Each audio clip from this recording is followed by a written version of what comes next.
Myself and Pavinan are going to present the case of rheumatic carditis. Let's start with the case. A 9-year-old female child, Kirtana, first born out of third-degree consanguineous marriage, hailing from Vilupuram, whose informant is mother with fair reliability. She came to the OPD with chief complaints of palpitation for 20 days, fever for 1 day, and right knee joint pain for 1 day. History of presenting illness. She was apparently normal before 20 days, after which she has developed palpitation for 20 days and joint pain along with fever for 1 day. Initially, it involved right ankle joint for 2 days, then resolved spontaneously, followed by right knee joint pain for 1 day, which was not associated with swelling of joints. It was migratory type of joint pain, and each joint pain lasted for 1 to 2 days. There was no history of restriction of movement, and joint pain was relieved on medications, and there was no history of morning stiffness, and there was no history of pain in the smaller joints, and the joint pain was associated with fever for 1 day, which was low grade fever, intermittent in nature, which was not associated with chills and rigor, and relieved with medication. Emma, Yes, sir. Is there any gap between the first joint pain and the next subsequent? Yes, sir. First joint pain persistent for 2 days, and it is resolved spontaneously. After 2 days, the second joint pain occurs in After knee 2 days, also after the 2 next. days, yes, sir. There was no history of Emma, breathlessness. the child comes with fever with joint pain. What is your thought about it? It may be rheumatoid arthritis, sir. Okay, so there are a lot of condition in children. One is, she said, rheumatoid arthritis. How will you differentiate between rheumatoid and rheumatic arthritis? So rheumatoid arthritis involves in smaller joints. Very good, smaller Whereas, joint. Whereas rheumatic arthritis involves in larger joints. Okay, what do you call nowadays that rheumatoid arthritis? Juvenile idiopathic rheumatoid So arthritis. JIA, nowadays it is called juvenile idiopathic arthritis. Okay, right. இல்லம்மா சொல்லு என்ன ஒரு 10 point சொல்லு. Septic arthritis, sir. இல்ல rheumatoid arthritis அது differentiating. One is smaller joint. Small joints. And it may not be a non-migratory. Then and in rheumatoid arthritis there will be early morning stiffness. Sir, rheumatic arthritis shows dramatic response to salicylates. So rheumatic fever, rheumatic arthritis will dramatic response. You give aspirin today, morning, evening the child will be walking. Till now, then the child will be crying with lot of pain, not able to walk, lot of limitation of movement. So immediate response to aspirin is some sort of diagnostic of, it may not, your rheumatoid arthritis may not respond to your aspirin. This much. Okay, then? And deformity will not occur in rheumatic rheumatic deformity arthritis. is common with rheumatoid arthritis. Okay, then? And post-streptococcal infection evidence is... it is a acute onset. Rheumatoid arthritis is acute. This is a chronic one. It runs in few years, months, weeks. Okay?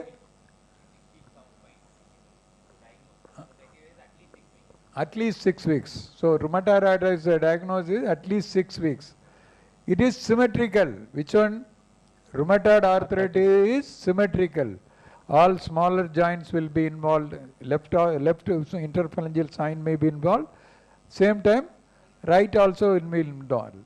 Whereas rheumatoid arthritis, it is only the larger joint except hip joint.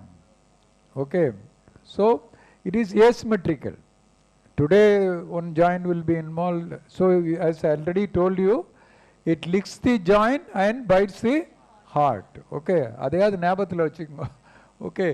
So today it's not never symmetrical. Then fever will be high grade in rheumatic arthritis. Fever will be low grade in rheumatoid arthritis. Then rheumatoid factor will be positive in rheumatic arthritis. நீ சொல்லுப்பா இவ்வளோ நேரம் சொன்னது ரெண்டுக்கும் difference சொல்லு பார்ப்போம்.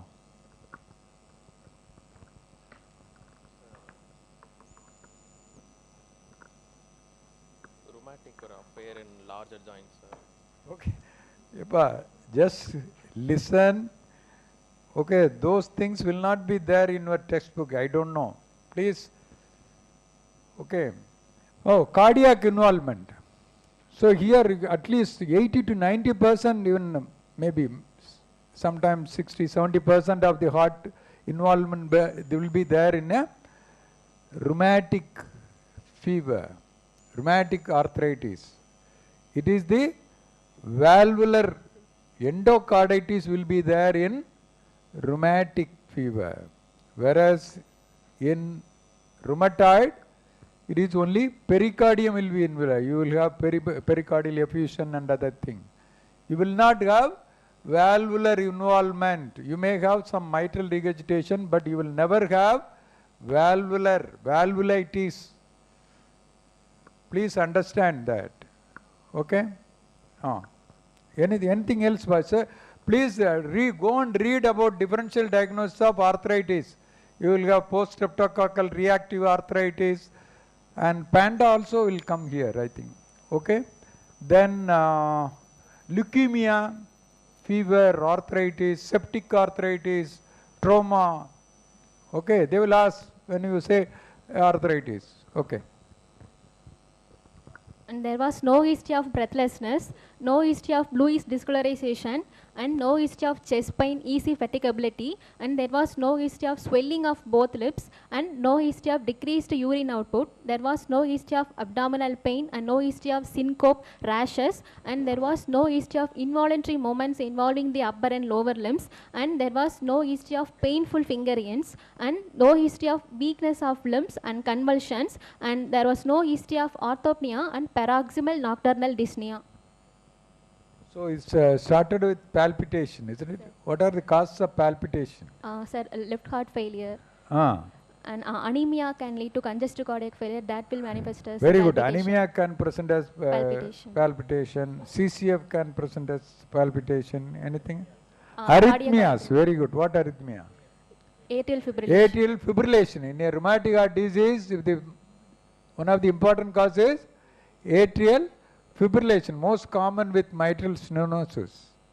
Sometimes you have other causes are like arrhythmia is SVT, supraventricular tachycardia will have this one. Okay. Breathlessness, bluish discoloration, chest pain. I already told you. Left heart failure. To rule out left heart failure. Severe aortic stenosis, you will have chest pain. You will have pericarditis, you will have chest pain. Okay? So you will have pulmonary embolism, you will have chest pain. I already told you what I told, no? Alcoba I told. What is that alcoba? Coronary artery. Aberrant coronary, aberrant left coronary artery arising from right pulmonary artery. Abhidana sir? Yeah, alcoba.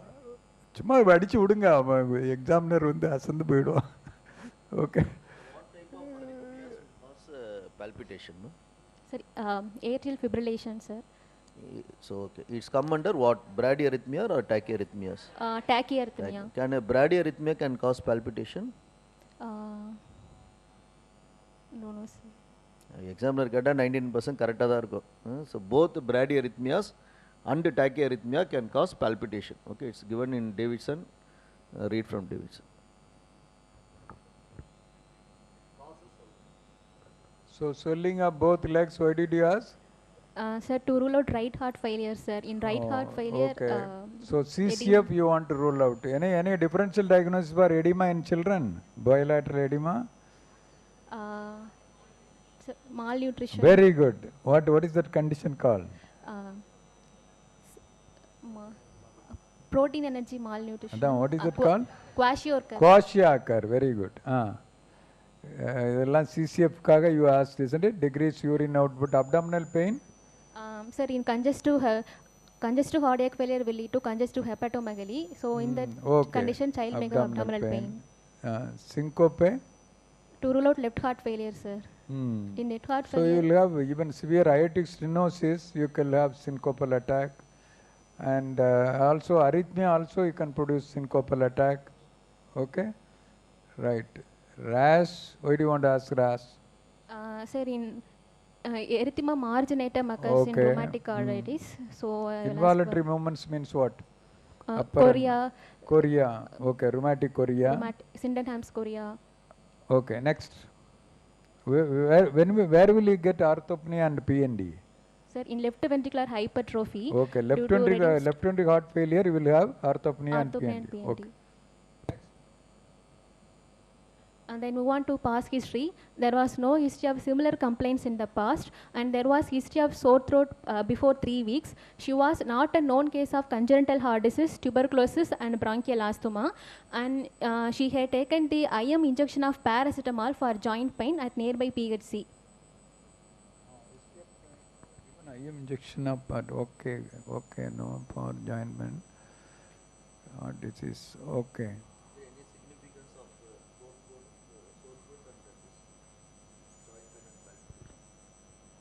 Any relation between, you are specified in a red color, no? Yes, sir. Sir, streptococcal infections will cause sore throat, sir. What type of streptococcal? Beta hemolytic group A streptococcus, that is Streptococcus pyogenes, will cause sore throat, sir. If it is not treated, it will lead to fever, and fever may manifest as joint pain, sir, later. So why you anticipate after 3 weeks or 4 weeks you anticipate a rheumatic fever? Why Sir, not on the same time also? Sir, it will take more time, sir. After 10 weeks or a few weeks of sore throat, rheumatic fever will occur.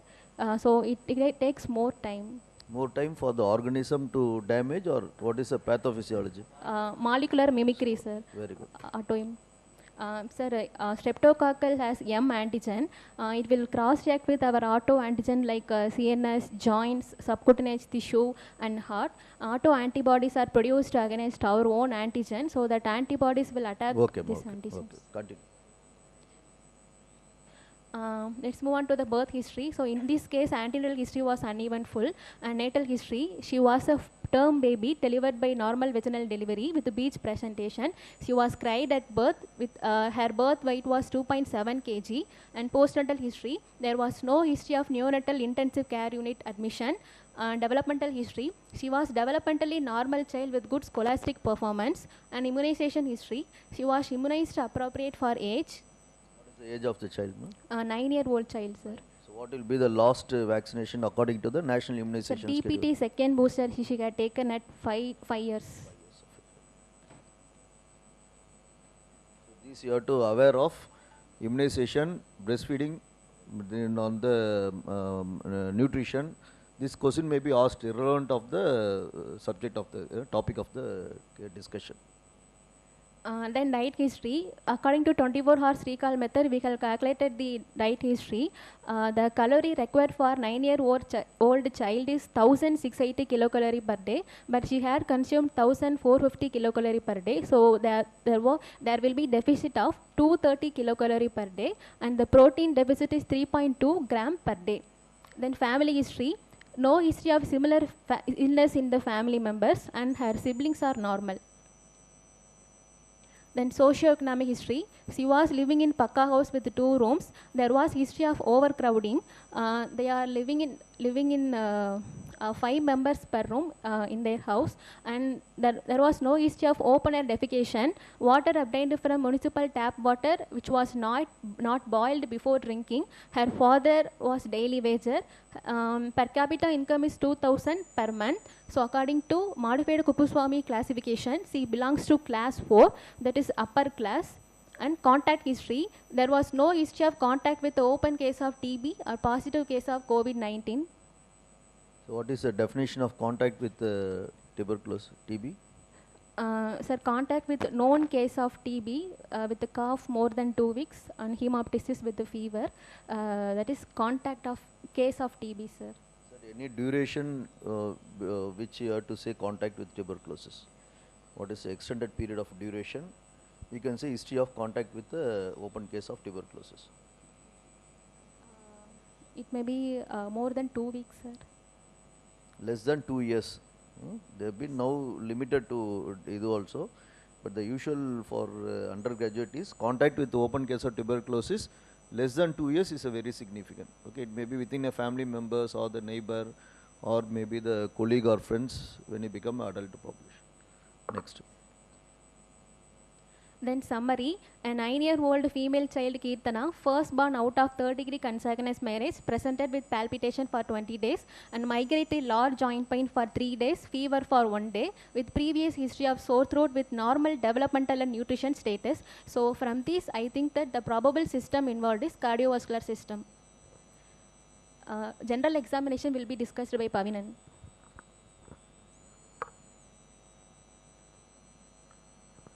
On coming to the examination, general examination, the child was conscious and well oriented, and she was comfortable at rest, and no pallor, no cyanosis. So even with the history, you have to say whether it is a left side event. You go to Trivandrum, they have been discussing about not the cardiovascular system.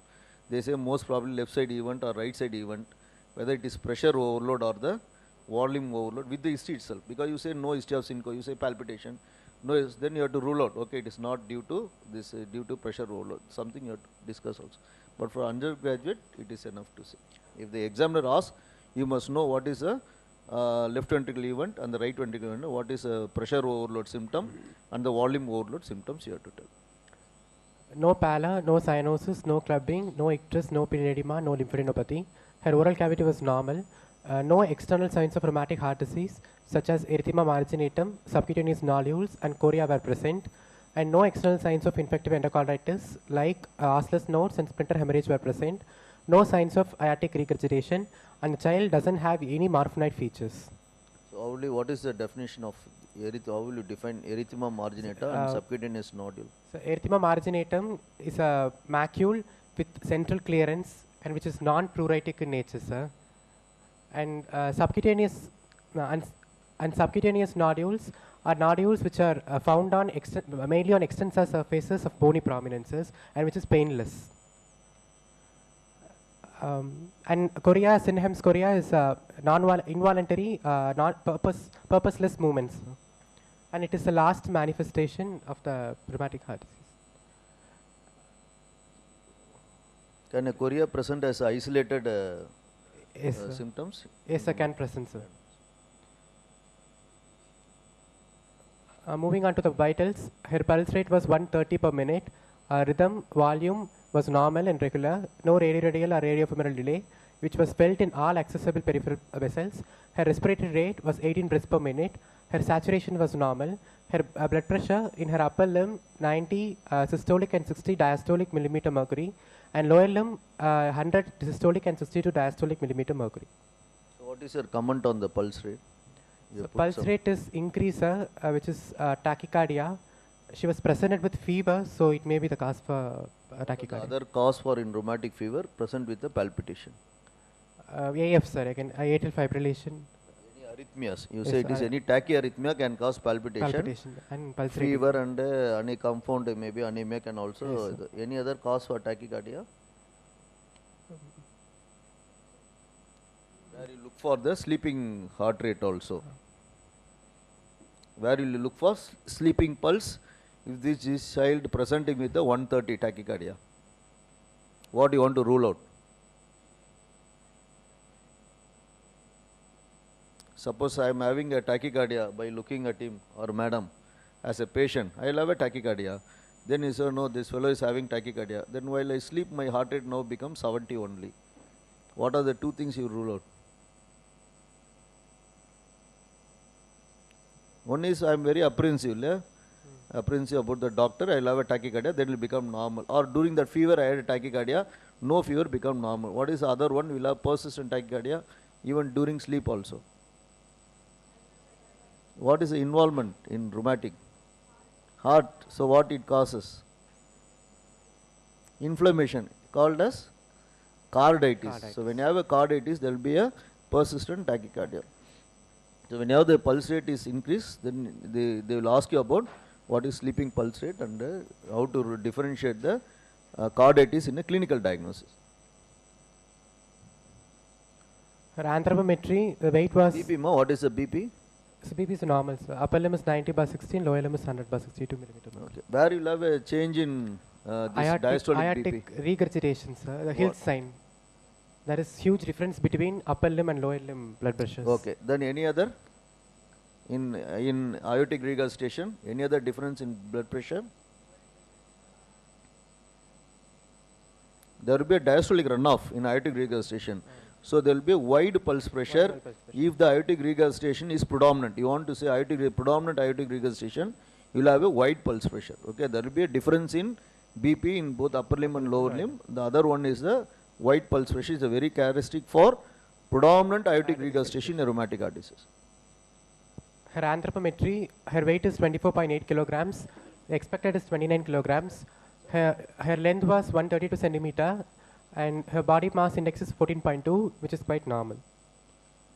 Coming to the systemic examination, starting with CVS inspection, her chest walls were symmetrical, trachea appears to be midline, her apical impulse was visible probably from left fourth to sixth intercostal space, no precordial activity. Have you told about any morphine feature? Generally, yes, sir, no morphinoid features. Sir. No, very okay. No precordial bulge, no dilated veins, scars, or sinuses, no kyphosis and scoliosis were found. Moving on to palpation, all the inspectory findings are confirmed. Her trachea is in midline, and her apical impulse was felt at left sixth intercostal space, which is half an inch medial to midclavicular line, and systolic thrill was present over the mitral area, but no other parasternal heave, and second heart sound P2 is not palpable. Moving on to the auscultation findings, starting with mitral area, her S1 and S2 was normal, no S3 sound was here, and pan-systolic murmur of grade 4, which is high-pitched, is heard at her mitral area. Coming to pulmonary area, S1, S2 is normal, no loud P2 was here. Aortic area is also S1, S2 is here normal. Tricuspid area is also S1, S2 is here normal. Coming to the respiratory system, bilateral normal vesicular.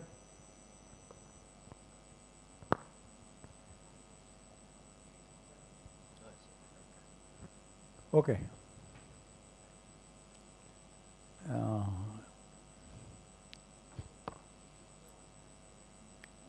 So, what is the difference between this one? Your diagnosis is a mitral regurgitation, isn't it? So, is there any evidence of diastolic murmur in the child? No, sir. What do you call that in acute carditis? Cariscum murmur. Cariscum's murmur. Very good. So, mid-diastolic. So, what is the difference between Cariscum's murmur and mitral stenosis murmur? Opening snap will be present in our mitral stenosis, mid-diastolic murmur. But so, mitral stenosis is an established valvular lesion. Okay. So, mitral stenosis is most common, second to mitral incompetence. Most common is left-sided lesion. That too, mitral valve lesion is most common. That too, mitral incompetence is most common. Second is mitral stenosis. Then aortic incompetence and aortic stenosis. Other lesion and all very rare. Tricuspid incompetence, tricuspid. We never see any pulmonary stenosis. Okay. So, in what is Cariscum's murmur? In acute carditis, you will have a flow murmur because the mitral valves are inflamed and edematous, so thickened. So, through that, if there is an increased blood flow coming through the edematous valve, then you will have the Cariscum's murmur. That is different. Okay, in mitral stenosis, so how will you difference? You opening snap will be heard in mitral stenotic mid-diastolic murmur, sir. But in Cariscum murmur, it is also mid-diastolic murmur. Just try to learn. But there are a lot of videos on that. Better learn it. Okay. Should have been disturbed. Now I think it's established, isn't it? When was a repeat echo done?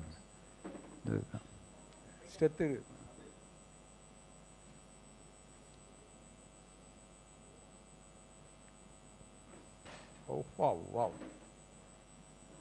Then, so in mitral stenosis, you will have a mid-diastolic murmur, okay? Mid-diastolic murmur, then with pre-systolic accentuation. So after second sound, you will have a click sound, okay? When it is forcefully open the mitral valve. Usually you don't hear a sound when it is mitral valve is open, is normally, isn't it? Okay, but in mitral stenosis you will have a opening snap.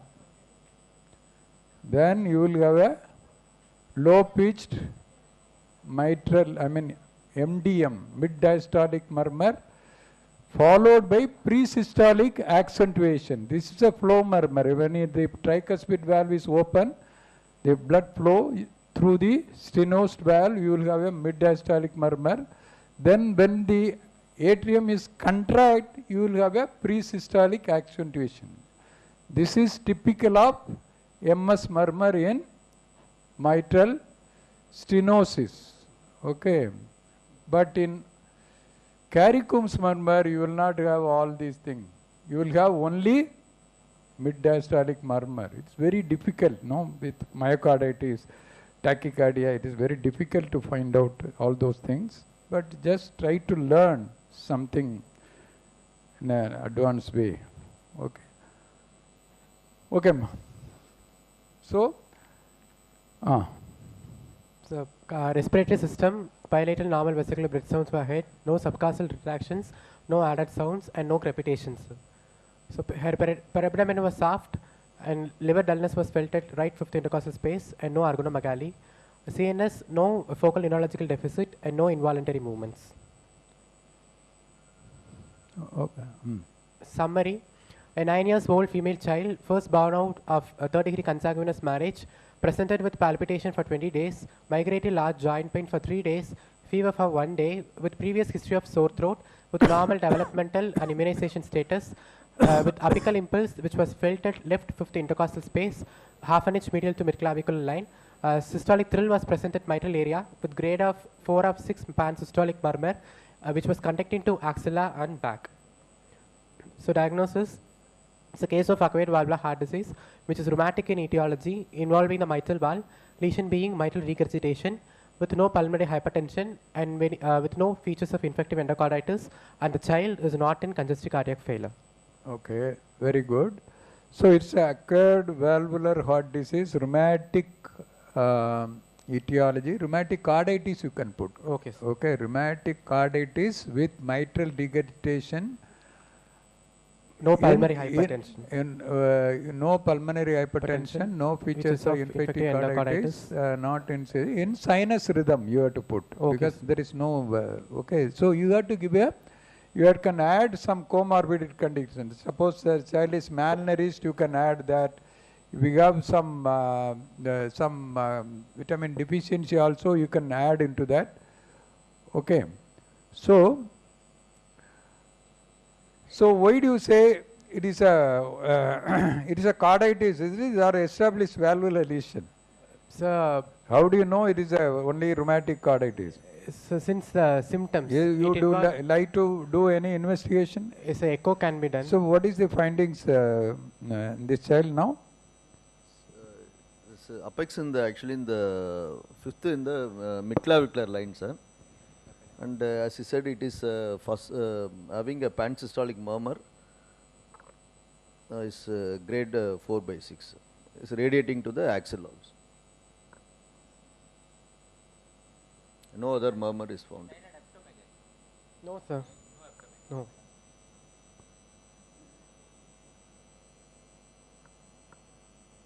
Suppose if there is hepatomegaly, what is your comment?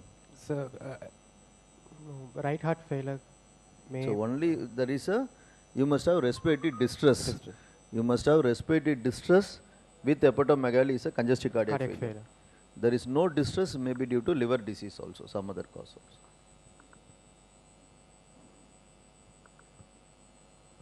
And I said P2 is not papal.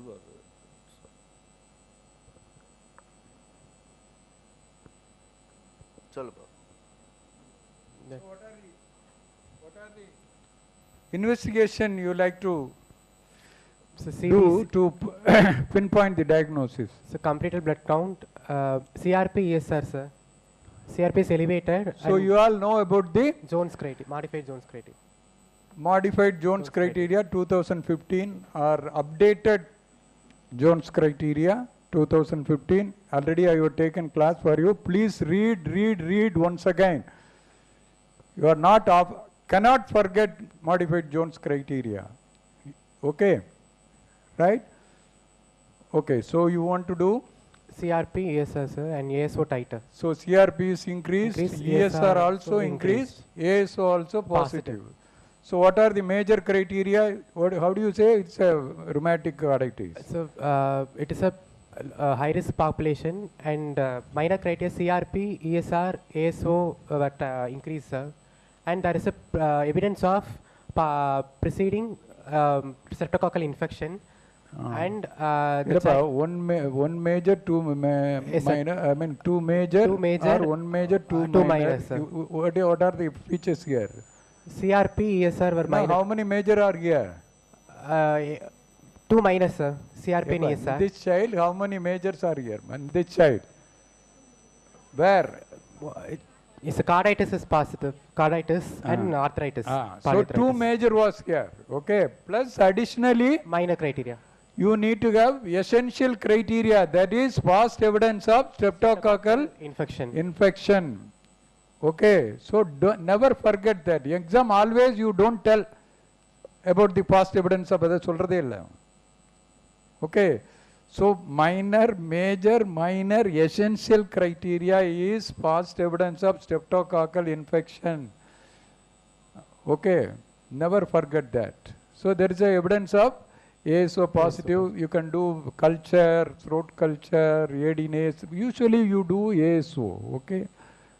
So this child, actually there is no cardiomegaly, but in examination he told it is pushed down. Usually in left heart failure, left cardiomegaly due to left ventricular failure, it is pushed down and out. In right ventricular hypertrophy, it is pushed out and the apex will be tapping. Okay. In MR, it will be hyperdynamic. You understand? So please learn that. Okay, next. So What is that? It is a normal PR interval or what? it shows Normal prolonged. PR. Huh? PR interval. இது எதுக்குப்பா போட்டிருக்க? PR interval. இதான் P. இதான் P. இது இல்லப்பா normal PR interval. If it is more than 5 small square, I already yesterday, the other day I told you, more than 5, it is 2 seconds. 0.04 each square is equal to 0.04 seconds. So 5 square not 2 seconds. Okay. More than that you call it as prolonged PR interval. That is called first degree heart block. Please listen. Okay. Next. So how will you manage this child? So secondary prophylaxis. What is you written as, so as sir said, PR interval prolonged, first Yes, degree sir. may be common in some of the rheumatic EC, so don't get panic if the child is hemodynamically stable, nothing to worry. Yes, told about echocardiogram. What is the relation of echocardiogram with the Jones criteria? So if the child is subclinical carditis, even the child is asymptomatic, if echocardiography shows valvulitis, and it can be considered as one of Very the good. criteria. So previous Jones doesn't have a subclinical carditis. Now to pick up the early cases and to you miss the carditis, the echocardiogram has been added in the updated or modified Jones criteria to pick up the indolent carditis. That's what. Very good. And also know the valvular lesion also. Lesion. And secondary prophylaxis can be started. Any other test other than ASO you can take to confirm DNase can be performed. Anti-DNase. Anti-DNase. And secondary prophylaxis can be started, sir. If the child was less than 27 kilograms, 0.6 million units of benzathine penicillin, IM injection. Your presentation? Yes, I have. So, primordial prevention, reducing the risk factors of emergence, and primary prophylaxis, the streptococcal pharyngitis would have been treated. Secondary prophylaxis, if the child was less than 27 kilograms, 0.6 million units of intramuscular benzathine penicillin can be given. If the child was more than 27 kilograms, every 21 days, 1.2 million units of international can be given. Oral penicillin can also be given. So now coming to the area, if the child was with acute rheumatic fever without carditis, The prophylaxis can be given for. This child is with carditis. Okay. Yes, sir. How long you want to give? With carditis, if the child was residual heart disease, lifelong So prophylaxis. this child, I think is probably having residual heart disease disease. also. Even after 1 year, still having a murmur. Grade 2, from grade 4 to grade 2 now. Already established. Hope it will stop with this. He is taking Penedur, I mean benzathine penicillin regularly. எவ்வளோ நாளைக்கு ஒருக்கா ஊசி போடுறீங்கப்பா? 21 நாளைக்கு கரெக்டாக போடுறீங்களா? இப்போ எதுவும் ஒன்றும் பிரச்சனை இல்லை. ஸோ லைஃப் லாங் போட வேண்டியது இருக்கும், என்ன சரியாயிடும். So is comes under AR with carditis and residual heart disease. With residual heart disease. Probably lifetime prophylaxis. Okay, we can have hope normal life. Okay, but thing is we need a lifelong follow up and other thing. Okay. Treatment, carditis treatment. Steroids can be provided. முன்னாடி போ. Yes, sir. Steroids and RLGs can be given. இதுக்கு கொடுத்தது என்ன? Yeah. Yes, sir. So, oral prednisolone, which was carditis. Analgesic can be given, sir. Analgesic. Aspirin. No, sir. This is aspirin. This child so sir. Illappa, carditis is there, you can start with oral prednisolone. Okay. Yes, sir. Then you after 6 weeks you can taper it. When taper it, you give it when you start aspirin. Yes. Okay. And second prophylaxis was given to prevent the recurrence. So initially you give a 1 dose of penicillin to eradicate whatever the group A streptococci. Then start steroids. Then after 2 to 4 weeks then start tapering. Then when you start tapering, then you add aspirin for 6 to 8 weeks. Otherwise there will be a rebound inflammation. Okay. So you may monitor with ESR. ESR usually it will come down. Initially ESR, CRP will be very high. Okay. So you had all prednisolone, aspirin, everything given. Now your child is on long-term penicillin prophylaxis. Okay. Next. That's it, sir. Congestive cardiac failure or without congestive cardiac failure. So if you have a carditis, not only the medication, first what will you advise when you admit the child? You have to tell, that is very, very important. Okay, prevent the child have a activity more, that will also someday worsens. So till you treat the child, you have to say first bed rest, then only you have to say the medications. How will you manage rheumatic arthritis? So aspirin is given for the pain reliever, sir. Okay. That can be given. So what is the management of rheumatic arthritis? Steroids, tablet, next, first thing. Once again, bed rest, you have to give, then the medication has to be given. Innang sir? Is it correct, sir? So don't go for directly medicine. Okay, follow it. That's it. Okay, Pa. Thank you for your excellent presentation. Dr. Pavinan and Monica. Okay, well done. Hope.